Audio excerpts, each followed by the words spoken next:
자, 누가복음 10장 38절부터 42절까지 서울 강림교회에 출석하는 화가 박정 집사님에 관한 그런 이야기예요. 지체장애 1급 장애인인 그는 붓을 입에다 물고 그림을 그리는 우리나라의 대표적인 구필 화가입니다. 10대 시절에 그는 이제 전도 유명한 그런 축구 선수였어요. 강원도 강릉에 살다가 고등학교 이제 진학을 앞두고 서울의 축구 명문인 서울 경신고등학교에 들어가게 됩니다. 그래서 이제 축구 스타를 꿈꾸면서 아주 브라운드를 누리고 있었는데요. 고등학교 2학년 때에 1991년 8월에 그는 서울 잠실에 있는 한 수영장에서 다이빙을 하다가 목을 크게 다쳐요. 그래서 이렇게 말을 합니다. 바닥에 머리를 찌으면서 정신을 잃었습니다. 목뼈가 부러졌죠. 전신 마비의 증세가 오면서 장애인이 되어버리고 말았습니다. 부모님께 차라리 죽여달라고 외친 적도 많았습니다. 인생을 살아갈 자신이 없었으니까요. 진종일 방에 누워 지내는 이 골방의 삶, 어둠의 삶, 절망의 삶이 시작이 됐는데 희망은 보이지 않고 어둠만 가득했어요. 그렇게 1년이 흘렀는데 화가의 꿈이 이렇게 움트는 것은 그 3살 터울의 누나가 이제 그림을 그리는 사람인데 입에다가 연필을 물려줘서 이제 사과나 컵 등을 그림을 그리기 시작을 해요. 근데 부모님이 어느 날 자기 그림을 보더니 울음 섞인 웃음을 터뜨리더라는 거예요. 그 모습을 보는데 가슴이 뜨거워졌대. 아, 내가 누군가의 기쁨을 줄 수 있는 존재구나 라는 생각이 들었대요. 그래서 본격적으로 이제 그림을 그리기 시작하는데 여대에 다니는 누나라든지 또는 이제 인하대에 다니는 누나들이 무료로 와서 미술을 이제 강습해줘서 이제 그림을 배우기 시작을 해서 대한민국 기독 대전에서도 입상을 하게 되고 한국 미술 이제 대전에서도 입상을 하게 되고 아시아 미술 대전에도 입상을 하게 돼요. 그런데 그가 이제 주님을 섬긴 것은 이제 사고를 당한 뒤부터인데요. 절망의 터널을 거닐고 있을 때 그의 머릿속에서 갑자기 천국과 지옥의 그 환상을 하나님께서 보여주시면서 그 성령의 강력한 그 나타남을 통해 가지고 주님을 그때 인격적으로 모셔들었대요. 그전에도 교회를 나가기는 했지만 제대로 된 크리스찬은 아니었다라는 거예요. 예배나 드리는 종교인이었지 진정한 그리스도인은 아니었다. 이제 그런 거예요. 그래가지고 이 박 집사님이 96년 사회복지사였던 임성숙 집사와 연애를 시작을 해가지고 99년 100년 가약을 맺었어요. 한 15년 전이죠. 박 집사에게 아내는 둘도 없는 아주 좋은 조력자가 되었습니다. 당진에 살고 있어요. 그런데 부부는 매주일이면 예배를 드리러 서울로 상경해가지고 서울 강림교회에 이제 예배를 드립니다. 매년 6월부터 7월이면 새벽 4시 45분에 하는 호렵산 40일 새벽 기도가 있는데 2006년부터 10년째 빠짐없이 출석을 하고 있다는 거예요. 그가 이렇게 말합니다. 기도의 기간에 내가 서울에 가서 새벽 기도를 40일 하려고 그러면 밤 1시에 일어납니다. 그래야 시간에 맞춰서 서울에 도착하거든요. 40일간의 기도회가 끝나고 자동차 계기판을 보면 누적 주행거리가 40일 만에 1만 킬로 가까이 늘어나면서 볼 수 있습니다. 그리고 웃어요. 여러분 어떻습니까? 하루에 왕복 한 250km가 되는 거예요. 그러니까 40일이 지나고 나면 1만 킬로의 주행 기록이 나오는 거 아니겠습니까? 여러분 대단하지 않습니까? 1급 지체 장애인인데 말이죠. 그런데 당신이 정말 두 발이 성해가지고 걸을 수 있다 그러면 무엇을 하고 싶으세요? 이렇게 물어보니까 교회 갈 겁니다. 두 발로 빨리 교회를 걸어갈 겁니다. 이 박 집사님은 기관 인생의 스토리가 있습니다. 그럼에도 불구하고 이렇게 얘기를 합니다. 힘든 삶이었지만 하나님께는 언제나 감사한 마음뿐입니다. 거듭 말합니다. 주님 앞에 서는 날까지 나는 감사한 마음으로 살겠습니다. 그렇게 고백을 해요. 여러분, 우리는 더 많은 소유가 우리 인생을 행복하게 만들고 감사하는 삶으로 만들어간다고 생각해요. 여러분, 이 박정 집사님을 보세요. 손이 있으나 손이 없는 자와 방불한 거예요. 그 구필 화가가 여러분 돈과 재물이 많이 있겠습니까? 그렇지 않죠. 좋은 환경이 열려졌을까요? 그렇지 못하죠. 그럼에도 불구하고 그는 소유로서의 감사가 아니라 존재로서의 감사의 자리를 갖고 있다는 거예요. 여러분, 존재는 소유보다 더 앞서는 매우 중요한 것을 여러분 알아야 됩니다. 참으로 감사하는 삶을 살고 싶습니까? 그렇다면 소유의 삶에서 존재의 삶으로의 변화가 없으면 그러면 감사가 안 일어나는 것이죠. 여러분, 우리는 오늘 본문에서 감사를 어떻게 할 수 있는 존재가 되는지, 어떻게 해야 우리는 감사를 할 수 있는지 오늘 생각해 보려고 하는 것이죠. 예수님께서요, 한 마을에 들어가셨어요. 그런데 이 마르다라는 한 자매가 예수님 우리 집에 들어오시죠? 그래서 환영하면서 그 예수님을 영접을 했어요. 들어와가지고 영접을 할 때 거기 여동생이 하나 있었는데 이름이 마리아예요. 마리아는 예수님이 방에 들어와서 환영하고 영접하니까 자리에 앉는 순간부터 그 발치에서, 발끝에서 예수님의 말씀을 들어요. 은쟁반에 옥굿을 불러가듯이 은혜로운 말씀을 하니까 그 동생 마리아는 그 말씀이 귀를 기울이고 발끝에서 미동도 하지 않고 꼼짝없이 말씀을 듣고 있단 말이에요. 그런데 이 언니 마르다는요, 분주한 거예요. 지금 예수님께서 지금 방 안에 계시니까 거기서 밥을 짓기도 하고 반찬을 만들기도 하고 이리고 저리 어떻게 하면 더 잘 대접할까, 그렇게 분주하게 열심히 많은 일로 염려하면서 지금 예수님을 어떻게 대접할까 그러고 있단 말이에요. 두 가지 여러분 그림이 그려지지 않습니까? 그때에 이 마리아를 한번 환영한 이 마르다 언니의 말을 한번 들어보세요. 예수님 저 내 동생을 보지 않습니까? 저 하는 짓을 보세요. 지금 예수님께서 말씀하셔서 나를 좀 도와달라 그렇게 하세요. 응? 어째 저럴 수가 있습니까? 그러는데, 그러니까 예수님께서 하시는 말씀이 마르다야 내가 많은 일로 염려하고 근심하고 있는데 몇 가지만 하든지 혹 한 가지만 더 족하다. 마리아는 이 좋은 편을 택하였다. 빼앗기지 아니하리라. 그런 말씀을 하는 거예요. 여러분, 여기서 우리가 생각해 볼 필요가 있어요. 무엇인가? 우리가 왜 감사의 삶이 일어나지 않느냐는 거예요. 왜 그럴까요? 비교하기 때문에. 따라서 비교하면 감사가 없다. 여러분, 마르다의 불평과 원망이 어디 있습니까? 언제 마르다의 불평과 원망이 어디 있느냐 말이에요. 이것은 명백하게 지금 비교하기 때문에 있는 거예요. 자신의 처지를 동생 지금 마리아와 지금 비교를 하고 있거든요. 자신이 뼈 빠지게 부엌에서 밥 짓고 반찬을 만들고 있는데 동생은 팔자 좋게 예수님의 발끝에서 말씀만 듣고 있단 말이에요. 나는 뼈 빠지고 있고 내 동생은 편하게 있단 말이에요. 여러분, 예수님께 나아가 이르되 주여 내 동생이 나 혼자 일하게 하고 있는 것을 보지 않습니까? 그를 명령하여 나를 도와주라고 그러세요. 이거는요, 예수님한테도 불평하는 거고요, 동생한테도 원망하는 것을 우리가 한눈에 알아볼 수가 있는 거죠. 여러분, 마르다의 이 불평스러운 느낌이 오지 않습니까? 그녀가 왜 이렇게 되었느냐는 거예요. 왜 예수님께도 원망하고 동생 하나밖에 없는 그 동생에게도 불평하고 있느냐는 거예요. 왜 그래요? 비교 의식 때문에. 그래서 C.S. 루이스가 이런 말을 합니다. 마귀의 가장 놀라운 전략 가운데 하나는 비교 의식을 심어주는 것이다. 여러분, 우리는 비교 의식 때문에 존재의 기쁨을 잊어버리기도 하고 섬김의 기쁨도 상실해버리기도 하고 봉사의 의미를 잊어버리기도 한다고요. 제가 다시 한번 리바이벌 할까요? 뭐라 그랬어요? 비교 의식을 가지면 섬김의 기쁨도 상실하고 봉사의 의미도 잊어버리고 존재의 기쁨도 없어져버리고 말아요. 예를 들어 봅시다. 우리 교회가 그런 건 아닌데 지금 부엌에서 밥을 짓고 있어요. 마르다처럼. 그러니까 화력이 막 온도가 올라가니까 덥잖아요. 그때 속으로 아유, 선생님들은 저 에어컨 앞에서 가르치기만 하고 있네? 이렇게 비교할 때 섬김과 봉사의 의미를 잊어버리잖아요. 근데 선생님도 이렇게 생각을 해요. 저번에 말이지 찬양할 때 은혜만 받고 목사님 말씀만 아멘 하고서는 아무것도 안 하고 그냥 냉장고 앞에 에어컨 앞에 딱 앉았다가는 그냥 조용히 집에만 가. 이렇게 비교할 때의 섬김과 또 봉사의 의미를 상실해버리고 마는 거예요. 이 비교가요, 무서운 사단의 전략인 것을 여러분 아세요? 비교하면 존재의 기쁨도 잊어버리고 봉사의 의미도 상실해버리고 섬김의 감격을 잊어버리고 만다. 그런 말이에요. 그런데 이 마르다가요, 비교에 열중하기보다도 자신에게 주어진 어떤 사명에 집중해서 묵상했다면 어떻게 되었을까, 그런 부분이에요. 여러분, 이제 마르다의 입장에서 한번 우리 다시 한번 생각해 보도록 하겠습니다. 자, 마르다가 생각해 내 사명이 무엇일까? 나는 섬기는 것이다. 이런 생각을 하고 지금 내가 예수님을 이제 영접을 했으니까 예수님이 오셨을 때 밥을 짓고 반찬을 만들고 이제 그러고 있단 말이에요.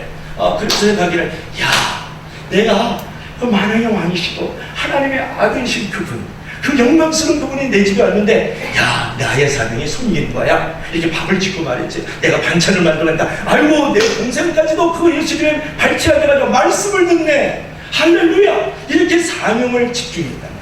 이렇게 생각을 바꿔버렸다 그러면 여러분 얼마나 감사의 삶이 되었겠는데 그런 말이에요. 여러분, 그래서 그런 말이 있어요. 당신의 눈을 고치지 않는 한 감사는 없다 그런 말이에요. 여러분의 마음의 생각을 고치지 않으면 감사가 일어나지 않는 거예요. 지금 비교할 때가 아니고 사명을 생각하면서, 야, 예수님이 내 집에 와서 내가 이렇게 보잘것없는 밥에다가 맛없는 이 반찬이지만 내가 그분을 데려가줬을 때 이 은혜의 자리, 이 성김의 자리에, 이 사명의 자리에 내가 있다 이렇게 생각하면 얼마나 감사가 넘치고 찬양의 삶이 되느냐 그런 말이에요. 아멘. 그래서 천태만상일체 유심조라 모든 마음의 장난에 당신 안에 감사가 있을 수 있고 당신 안에 원망도 있을 수 있다고요. 당신이 눈을 고치면 행복도 만들어주고 당신의 마음을 고치면 불행도 행복으로 만들 수 있죠. 아멘. 여러분, 주님을 자기 집에서 모시고 대접하게 된 거에 대해서 너무나도 감사하는 마음이 일어나지 않았겠어요? 내가 저분을 섬길 수 있다는 사명의 자리로 생각하고 비교의 자리로 생각하지 아니할 때 말이에요. 누가? 마르다가 말이죠. 그런데 지금 이 마르다는요, 주님을 생각하는 것도 아니고 자기 사명을 생각하는 것도 아니고 주님의 발치 앉아가지고 괘씸하게 아멘 할렐루야 그러면서 주님을 뺏어서 예수님의 말씀을 듣더니 동생만을 생각하고 있단 말이에요. 지금 비교가 그냥 마음에서 그냥 철렁철렁대고 있는 거예요. 게다가 그녀의 행동에 대해서 불평하고 원망을 늘어놓잖아요. 예수님 보세요, 내 동생 하는 짓 보세요. 나를 도와주라고 그래 되지 않겠습니까? 예수님께 원망하고 동생에게 불평하는 이 마음속에 그게 지옥이죠. 여러분, 내가 원망하고 불평하면 행복 끝, 불행 시작. 내가 감사를 시작하면 불행 끝, 행복 시작이 되는 것이죠. 그런데 요한복음 21장에 보면은요, 아주 흥미로운 사건이 하나 진술되어 있는 게 뭐냐면 예수님께서 베드로가 순교를 할 것을 예언하는 장면이 나와요. 너가 젊어서는 원하는 대로 다니는데 늙어서는 원하는 대로 못 다녀. 그 얘기는 뭐냐면 네가 죽어서 하나님께 영광을 돌릴 것을 얘기하는 거예요. 그러면 그때 베드로가 생각과 태도를 바꿔야 돼요. 아, 내가 젊었을 때는 마음대로 다니는 것, 이것저것 다녔지만 늙어서 내가 원치 아니하는 것, 그것이 바로 죽음의 자리구나. 그 죽음의 자리에 서 하나님께 영광을 돌려야 되겠구나. 주님께서 말씀하시면 내가 그 사명의 자리를, 그 성김의 자리를, 그 죽음의 자리를 잘 지켜야지. 이렇게 베드로가 생각해야 될 거 아니에요?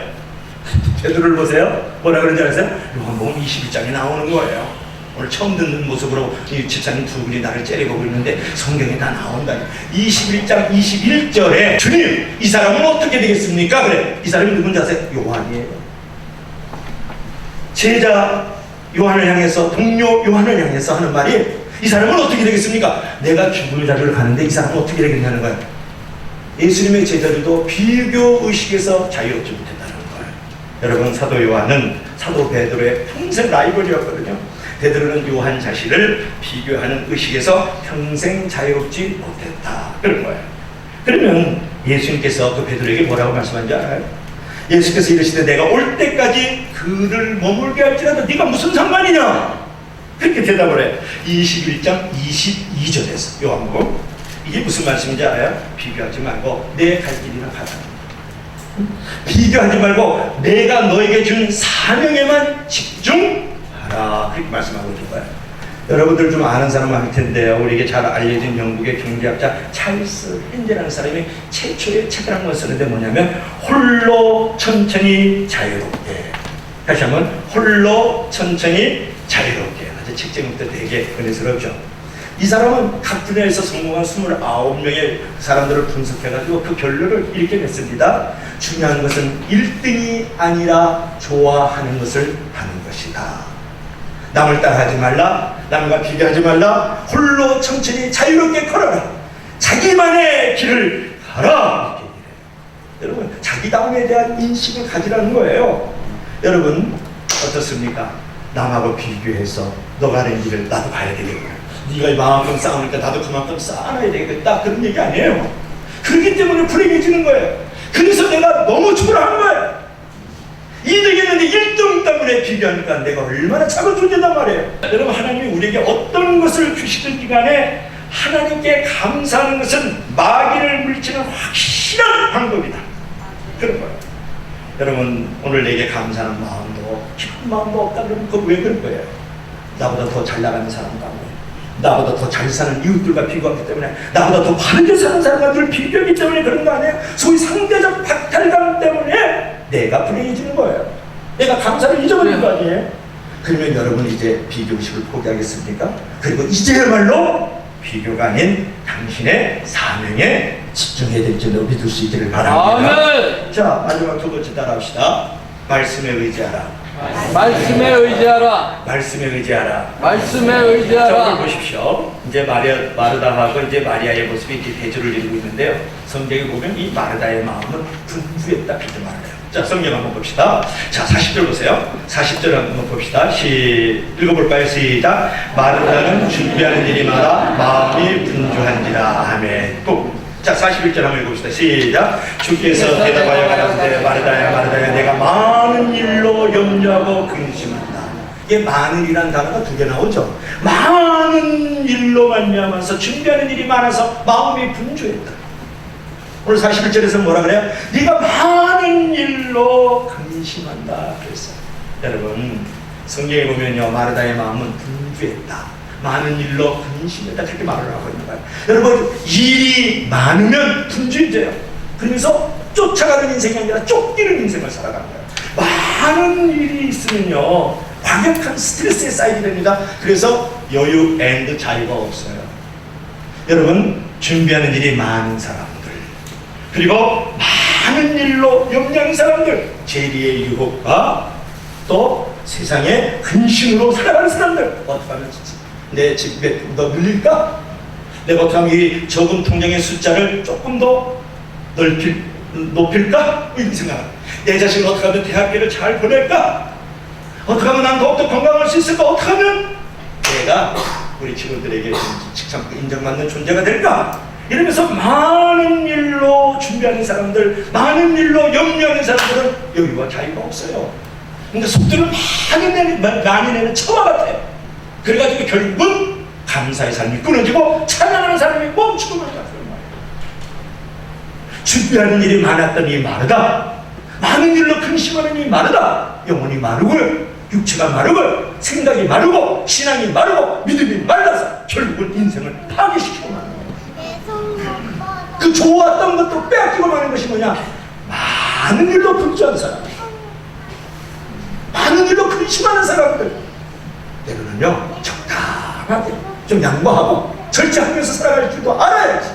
아멘. 불대불처럼 끊임없이 인생을 먹고 삼키고 마시려면 여러분, 그 일이 내 영혼이 마르다와 같이 마르는 인생이구나. 그러다 보면 감사받고 찬양상이 없는 거예요. 그래서 인생이 부서지고 무너지고 깨어지고 당신의 비극이 우리 모두의 비극이 되고 말잖아요. 그래서 속도를 부지런히 내는 것도 중요하지만 때로는 사이드미러, 백미러를 보면서 나의 방향이 어떻게 가고 있는가, 여유 앤드 자유를 가질 줄 알아야 된다. 그런가? 본 인생을 나를 지켜줍니까? 높은 자리가 나를 영원히 칭찬과 존경을 받게 합니까? 올라가면 내려올 준비를 해야지. 쌓아놨으면 풀을 줄도 알아야지. 건강하고 남을 위해서 살 줄도 알아야지. 어찌 끊임없이 많은 일로 근심하고 또 준비하는 일이 그렇게 많냐 말이에요. 제가 요번에 이태리 성지순례를 다녀왔잖아요. 근데 25명이 한꺼번에 다녀요. 그런데 거기에 아주머니 나이가 드시는 몇 분 계셨습니다. 계시는데 계속해서 가이드에게 컴플레인을 하는 거야. 불평과 원망을 하는 거야. 왜냐하면 내가 돈을 이만큼 내고 왔는데 왜 묵는 곳이 이런 것이냐, 왜 먹는 것이 이것이냐. 무슨 말인지 알죠? 먹는 것이 왜 이것이냐, 잠자리가 먹는 것이 왜 이런 것이냐, 왜 거기는 안 가고 요렇게는 가느냐. 그래서 끊임없이 원망하고 끊임없이 불평을 하는 거야. 그러니까 우리 분위기가요 싹 가라앉아버리고 말아요. 올 때까지 그러더라고요. 왜 이렇게 묵게 하느냐, 왜 이렇게 먹게 하느냐, 왜 이곳은 왜 가느냐. 그러면서 그냥 보는 것, 먹는 것, 잠자리 모든 걸 앞에 시시비비를 가지는 거야. 그러니까 이 분위기가 가라앉잖아요. 그래서 아주 매우 불행해지더라고. 한마디로 내가 이만큼 싹쓸이 냈는데 권리를 찾겠다는, 권리를 요구하니까 원망이 많이 일어나는 거예요. 근데 저는 막 먹는 거 좀 그렇게 불편하더라고요. 야, 이 사도 바울 선생님께서 요거 어디서 죽으셨다. 베드로가 십자가에 꺾걸려서 여기서 죽으셨다. 그리고 아시스 프란치스코가 가난과 결혼해서 이 땅 가운데서 살았대. 이 동네에서 살았대. 그러면서 이집트에서 순교했던 그 마가를 훔쳐가지고 이 베네치아에다가 그 유해를 놔두고 거기다가 이 마가의 성당을 만든. 저는 그거 다니니까 좀 묵는 거, 그 다음에 먹는 거 이런 거 좀 가볍고 소홀해. 너무 가슴이 벅차는 거예요. 이런 특권은 나의 선물이다 이렇게 생각하는 사람하고, 내가 이만큼 값을 줬는데 이런 권리 요구에 대해서 합당하게 응하지 않느냐 그러면서 원망하는 사람. 나는 이러한 상황 속에서 이러한 영적 거인들을 만들고 그들이 밟았던 땅, 이거의 기독교의 문명의 발산지에 내가 왔다는 이 복잡한 감격 속에서 잠들이도 좀 불편하고 먹는 것도 좀 안타깝긴 하지만 내 이 자리가 특권이고 이 자리가 선물이더라고요. 할렐루야. 자, 같은 버스를 타고요, 같은 자리에서 잠을 자고 있는데요, 한 사람은 권리 요구를 원망하고 불평하고 있어요. 근데 인간 장만덕이는 이 특권을 아무도 누리지 못하는 이 놀라운 이 환경 속에서 나는 그 땅을 밟고 있다는 이 특권 속에서 이건 나의 인생의 선물이다 그러면서 하나님께 감사하고 찬양한 줄로 믿을 수 있기를 바랍니다. 할렐루야. 여러분, 사람이 얼마나 행복한 것은 감사의 깊이에 달려있는 거예요. 다시 한번 할까요? 여러분, 행복의 깊이는 감사의 정도에 달려있는 거예요. 아멘. 내가 돈이 많아서 건강해서 자식들이 대학교 잠깐 만짝새 얘기지. 근데 인생을 영원하게 행복하게 해주지 않잖아요. 그러나 끊임없이 감사의 깊이를 더할수록 나의 인생은 행복의 깊이를 더하여 가는 줄로 믿을 수 있기를 바랍니다. 그래서 내가 불평하면 바로 지옥이 시작이 되고, 불평하면 거기서부터 불행이 시작이 되는 거예요. 감사하면 그 자리가 바로 기적이 일어나고, 감사하면 그 자리가 바로 천국이 만들어지고 행복이 만들어지고 있는 줄로 믿을 수 있기를 바랍니다. 아멘. 여러분, 오늘 41절에 보니까 내가 많은 일로 염려하고 근심한다. 여러분, 너무 많은 일로 염려하고 근심하지 마세요. 아멘. 좀 심플하게, 좀 단순하게 살아가는 그 삶의 그 영성들을 갖춰야 되지 않겠어요? 아멘. 아시실 프란치스코가 살았던 가난하고 결혼했던 그 사람이요, 같으며 진짜 우리나라의 그 송철스님 비슷하게요, 그냥 완전히 누덕 덕지 붙인 그 적상조물이 하나 거기 갖다 놨더라고. 수도원에 그것밖에 없어요. 그러면 2000년 전에 죽은 그 프란치스코 그 사람 거기 누워있더라고요. 그 시체가 있는지 없는지 모르죠. 그런데 여러분, 그 사람이 가난하고 결혼해가지고 오늘날 많은 사람들이 그 예수님의 그 삶을 살았던 그 사람의 거룩한 영향력을 받잖아요. 얼마나 멋있습니까 여러분? 그 단순한 삶이 결국은 예수님을 보여줘서 많은 사람에게 거룩한 영향력을 끼치고 있다. 여러분, 내가 나를 위해서 살아가는 사람은요, 그건 성공했다 그러지 않아요. 그 사람은 행복하다고 말하는 건 저기 자가당착이지. 맞습니다. 내가 젓가락을 하나 갖다 먹고 있어도요, 새우라도 반토막 내서 나눠 먹을 줄 아는 사람, 혼이라도 반쪽 해가지고 나눠 먹을 줄 아는 사람, 아멘. 이런 아주 심플한 그 단순한 삶을 사는 사람을 갖다가 성공했다고 말하고 그 사람을 행복했다고 말하고, 아멘. 그런 것을 부모가 보여줄 줄 알고 그런 것을 집사가 보여줄 줄 알아요. 아멘. 맞습니다. 그래야 많은 사람에게 거룩한 영향력을 끼치는 거예요.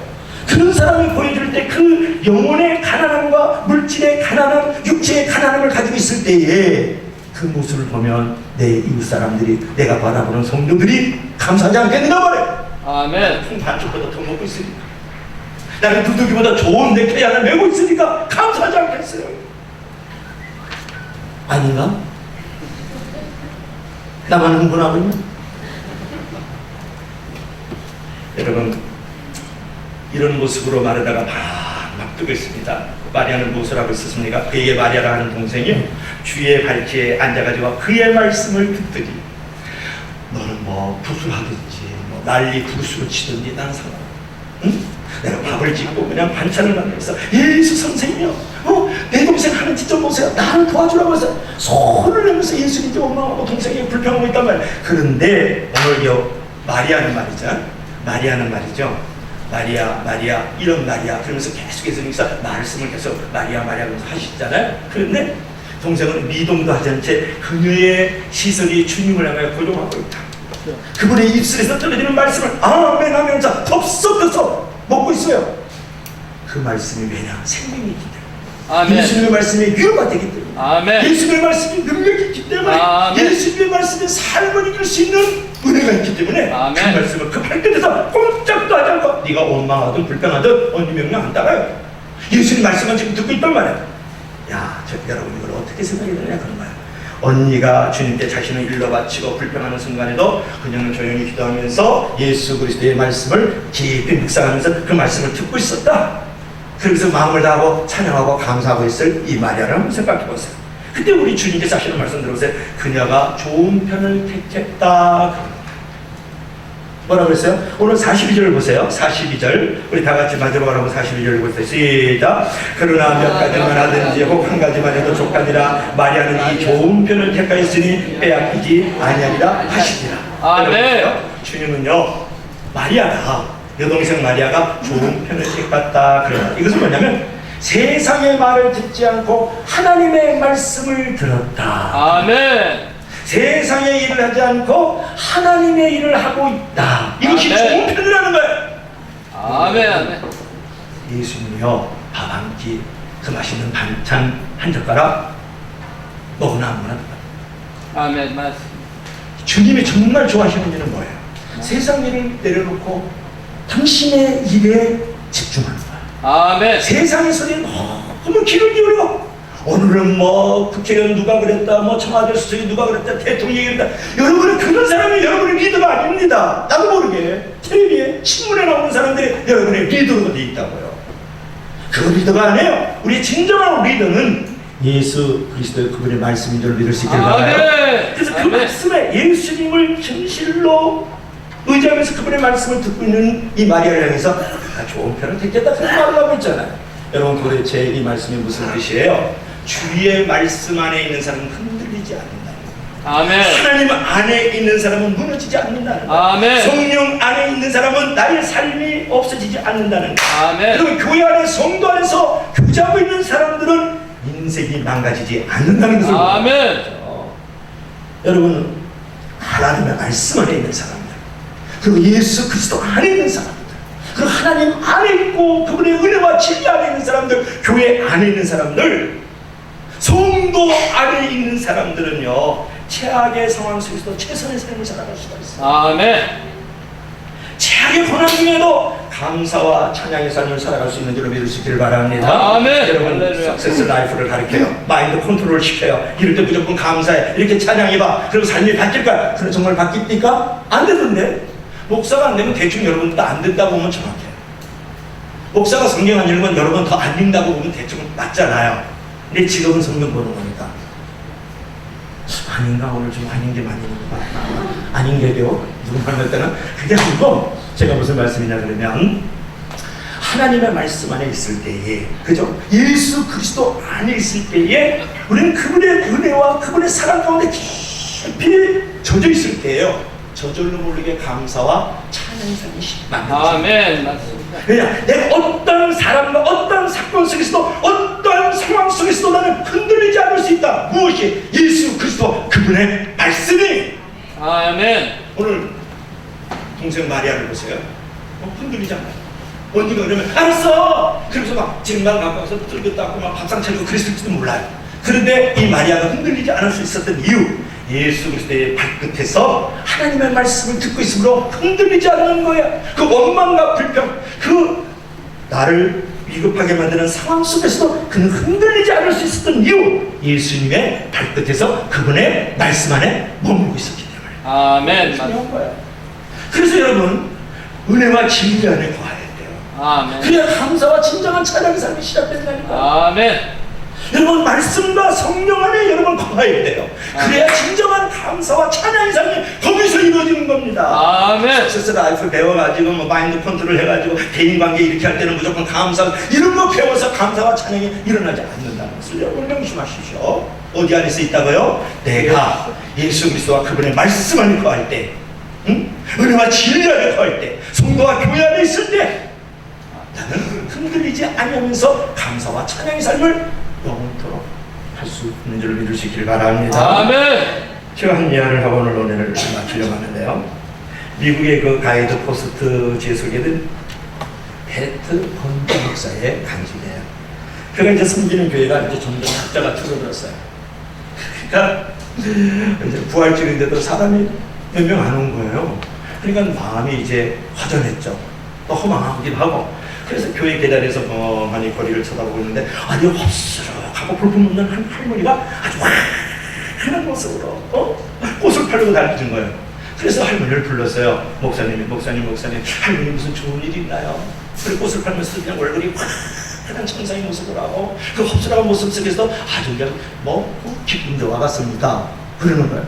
그러니까 이 할머니께서 하시는 말씀을 한번 들어보세요. 아니요, 요즘에 경기도 어렵고 사실 살기도 힘들고 좀 불편해요. 그러나 힘든 일이 있어도 저는 예수님처럼 사흘을 기다린답니다. 예수님이 십자가에 달리실 때요, 힘드셨지만 하루, 이틀, 사흘 만에 무덤을 팍 차고 부활하셨거든요. 그것을 생각하면 나는 항상 참을 수 있고 항상 웃을 수 있고 감사하고 기쁘게 살아갈 수 있답니다. 그러는 거예요. 그러니까 목사도요, 이따금씩 당나귀 같은 짐승의 소리도 들으면서 은혜를 받고 그 할머니의 음성을 듣는 벼락 같은 성령이 그의 마음을 감동시키는 거예요. 자신이 최근에 사람의 숫자만 바라보고 희망에 빠져 있었다면서 깊이 삶을 회개를 해요. 그리고 이제부터는 오직 십자가에 달리신 예수님만 바라보고 목표를 살아가야 되겠다. 그 순간부터 그 할머니의 말씀에 이 목사가 뒤집어지고 거듭난 거예요. 그 일생 동안 목회를 하면서 숫자에 얽매이지 아니하고 감사하면서 편안한 삶을 살았다. 아멘. 할렐루야. 여러분, 페트 본주 목사가요, 할머니의 말씀 듣고 놀랐어요. 여러분, 페트 목사님이요, 할머니의 말씀을 듣고 감사의 삶을 시작했거든요.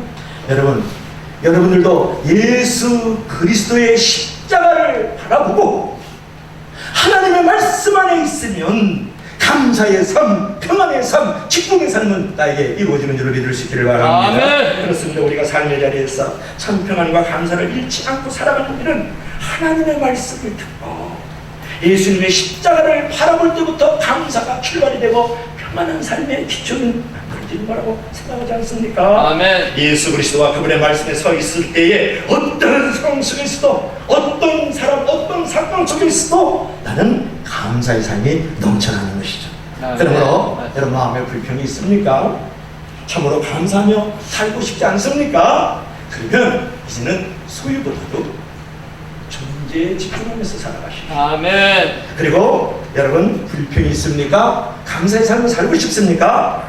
비교하는 것보다도 있는 자리에 사명을 갖고 살기를 바랍니다. 아멘. 여러분 정말 이제는 영원토록 감사하면서 기뻐하면서 여러분 살고 싶습니까? 그러면 불평 원망보다도 말씀과 성령에 집중하며 살아가기를 주의 이름으로 간절히 축원합니다. 아멘. 축원합니다. 아멘.